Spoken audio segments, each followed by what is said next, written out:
My name is Zach Morris, and we are standing next to the Mission Mini-Parklet. The Mission Mini-Parklet was my desire to have some green space out in front of my house. I didn't want to go through the whole process of getting a permitted parklet, and so I designed these 8 different 3D printed pots that all snap together around this light pole here to be my own personal parklet.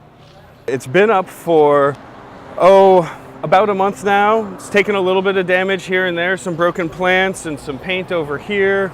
Most of it's come off fairly well, and I hope it lasts until the plastic turns back into dinosaur juice.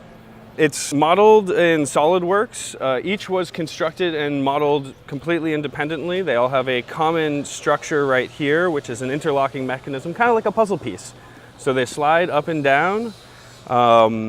They were all modeled sequentially, none of them really in relationship to another one other than their mechanical interfaces. I bought my first 3D printer about 4 or 5 years ago, and as a challenge to myself to not just buy an object and have it sit around unused, I decided that I would make vessels, and succulent pots became the vessel that I made most regularly. So I've made probably 20 of them over the years, and then this project here. This 2-tiered one, I don't know what my inspiration is, but by the time I printed it, it was clearly a 70s pool deck. The kind that you would see perhaps in LA overlooking a great canyon. And I went with, really pastel-y colors to keep it in that kind of tropical stucco palm trees vibe. So this one is just a play in what happens when the texture of a surface creates the contrast of the surface, or the markings that you see. And so there are 2 different lines. They both follow the same spherical surface.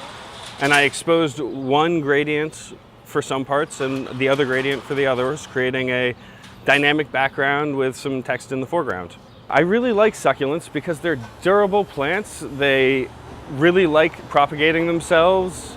They don't need to be watered very consistently, but they can take regular watering. And yeah, they also really represent San Francisco to me. There are a lot of succulents here all over the streets, and some of these are actually street finds. This guy right here, I didn't even plant, it just showed up one day. Someone put it there? Yeah. In fact, someone put it there after someone had removed the sedum that was here, so there's a big crater here. I came back and I replanted this guy in here, and then the following day, this guy showed up. So here I had tried to fix my piece, and someone else was also helping fix it, which I think is wonderful.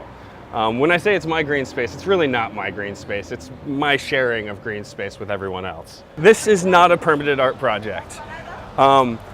It has been constructed such that if we got a notice on our door, we could non-destructively remove it. It all mechanically slots together for that reason.